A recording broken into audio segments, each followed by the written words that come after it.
Good evening, ladies and gentlemen.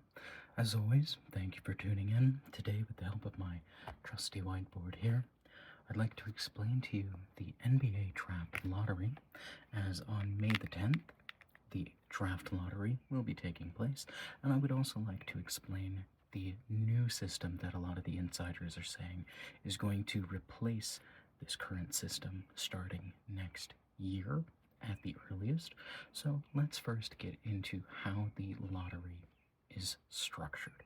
So in the NBA, you have 14 teams set for the lottery. So 1, 2, 3, 4, 5, 6, 7, 8, 9, 10, 11, 12, 13, and 14.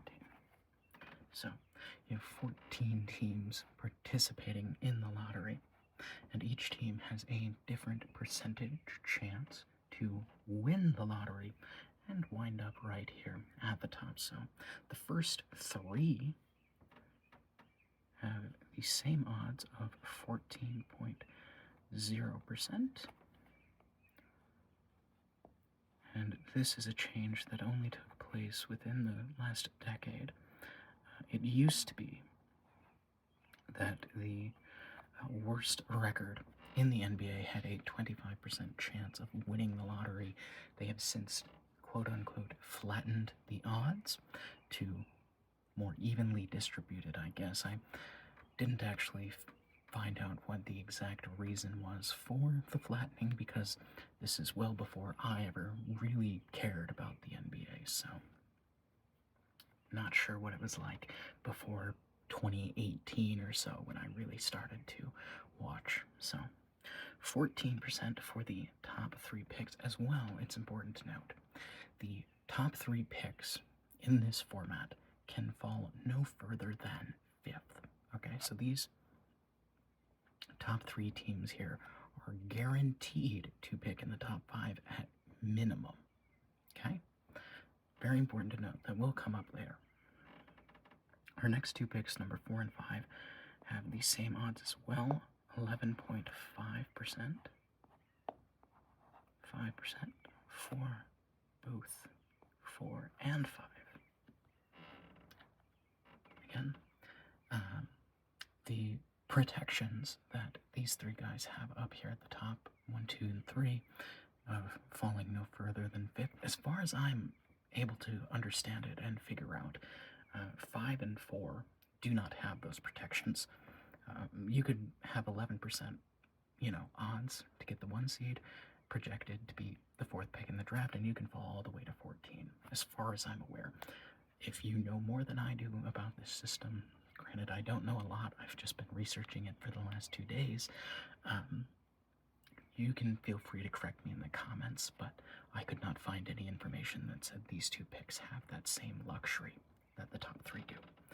Anyway, number 6 has an 8% chance of winning the lottery. 8% chance of winning the lottery. I believe it was maybe the Mavericks, I think, were 9th when they moved up for Cooper Flag. I can't remember. But I know they picked well after 6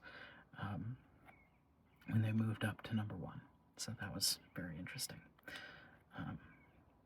Number 7 has a 6.8% chance. 6.8% to win the lottery.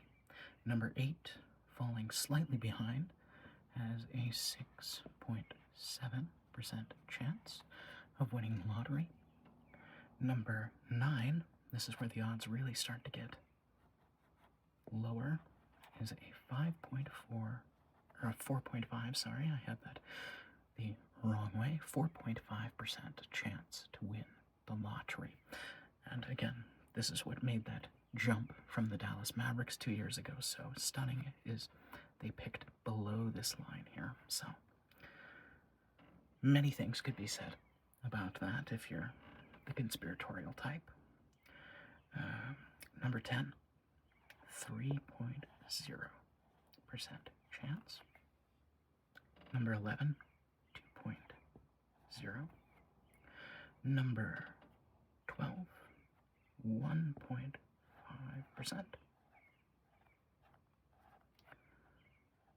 Put our little percent sign there as well. Number 13 has 1% chance of winning the lottery. And number 14 in the current format has a 0.5% chance of winning the lottery. So these are where the teams currently stand in our system. I don't remember who is exactly where. I know Washington is number 1. The Pacers, I believe, are number 3. Number 2 might be Brooklyn. Or maybe Brooklyn is 3, the Pacers are 2. I don't exactly remember. I know those 3 teams are up there somewhere. And then Golden State, I believe, is number 11. The Oklahoma City Thunder have a chance at getting a pretty high pick because they have a pick in here somewhere from LAC. The Atlanta Hawks have 2 separate picks in this draft that have a shot to be the number 1 overall pick. They have they have swap rights with Milwaukee, and they have swap rights with New Orleans. Actually, New Orleans I don't even think is a swap. New Orleans might just be straight up, if I remember correctly. They might just have New Orleans pick. What the protections might be on that pick, I'm not entirely sure, but these are our current odds. Now, how do you win the lottery? Well, it's a lot like a real lottery, okay? So all of these 14 teams here, are given a randomly generated sequence of numbers by the NBA itself on draft night. And this sequence of numbers ranges from 1 to 14, which gives you a total possibility of 1,001 different combinations of 4 numbers. And of course, more combinations are given to the teams at the top with higher odds than compared to someone at 14 here who has fewer combinations that could get them to the top. So these combinations are drawn by a ping pong machine. So we'll draw a little ping pong machine here. That's not quite what it looks like, but you get the gist. Little ping pong dispenser, ping pong balls in there. They spin this machine for exactly 20 seconds, and they have a little guy whose entire job, so we'll just draw a little guy here to demonstrate this little guy. His entire job is to face away from the ping pong machine. And this all happens behind closed doors, by the way. They don't stream this. They don't show this to people. But this guy sits in front of the ping pong machine and looks the opposite direction, and he holds a little stopwatch.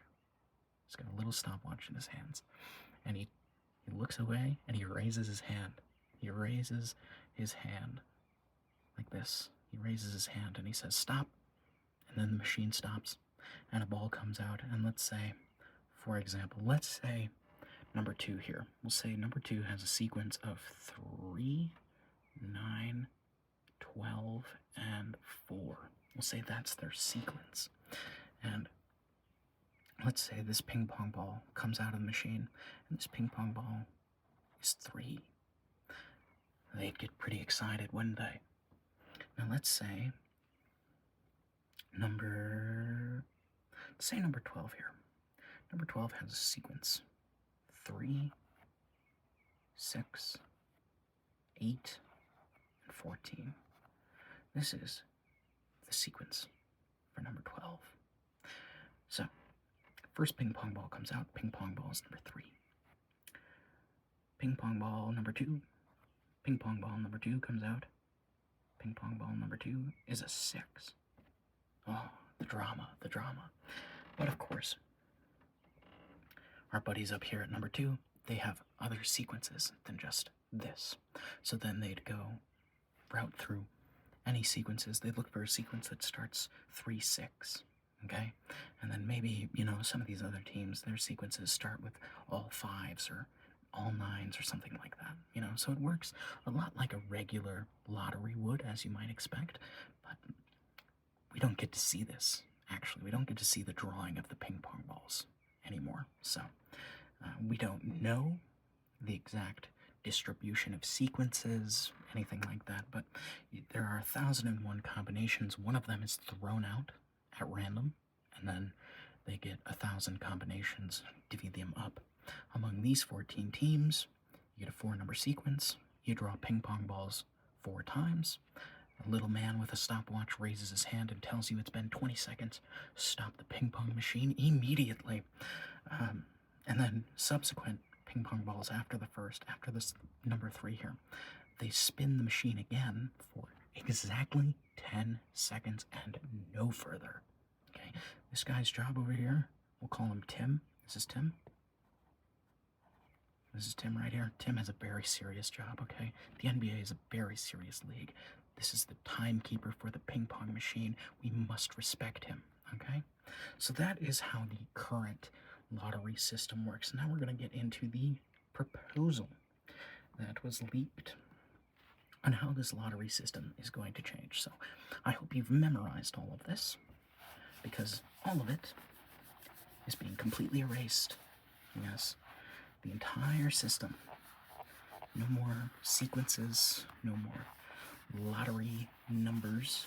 Well, not technically, but none of this. No more numbers. We're getting rid of that. So in this new sequence, this new lottery system, we have 16 teams. Okay, we have 16 teams. So let's bring those 16 teams right to the forefront. Right to the forefront. We have 1. We have 2, 3, 4, 5, 6, 7, 8, 9, 10, 11, 12, 13, 14, 15, 16. So the new lottery system right here has 16 teams in it. Some important distinctions need to be made. These 3 teams here, the top 3 seeds, the 3 worst records in the NBA in this new system, this is now called the relegation zone. This is relegation zone. Okay? So, these 3 teams are now being punished for being bad. What was once a 14% chance to win the lottery is now a significantly reduced 5.4% on these 3 teams here. 5.4%. It seems dramatic, I know. The next 10 seeds, or well, not 10, the next, what is that, 4, 5, 6, 7, 8, 9, 10, 7. The next 7 all have the same odds as well. You get 8.1% across the board. 8.1, 8.1, 8.1, 8.1. 8.1% all the way through the list. Seems dramatic, doesn't it? Very dramatic indeed. So, this is not a system, if you can already tell, I particularly enjoy, but that is the new numbers. It might actually go to 11. Because 1, 2, 3, 4, 5, 6. Okay, maybe not. Let me just double check my notes.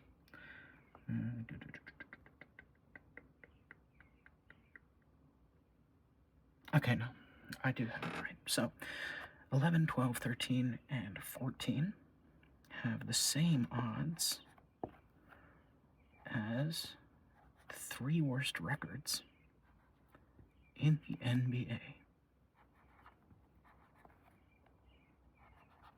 of 5.4%. 5.4%.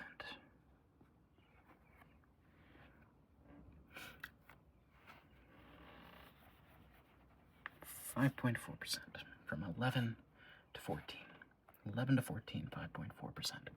Now, what's very curious, is that 11 through 14 is now specifically for the 9 and 10th seed, play-in teams. Those are the teams that get these spots. It doesn't necessarily have to be the team with the 14th worst record in the NBA. Although, historically it has sort of lined up in the last 3 to 4 years that the play-in's been around. It sort of has lined up in that range anyway for those teams. And of course the odds are much better in this new system for these teams, comparing 14 in the last system had a 0.5% chance. But what's very curious is this has no necessity for them to lose in the play-in, right? These are teams that could go on an actual playoff run, and they have the same exact odds as the 3 worst records in the NBA.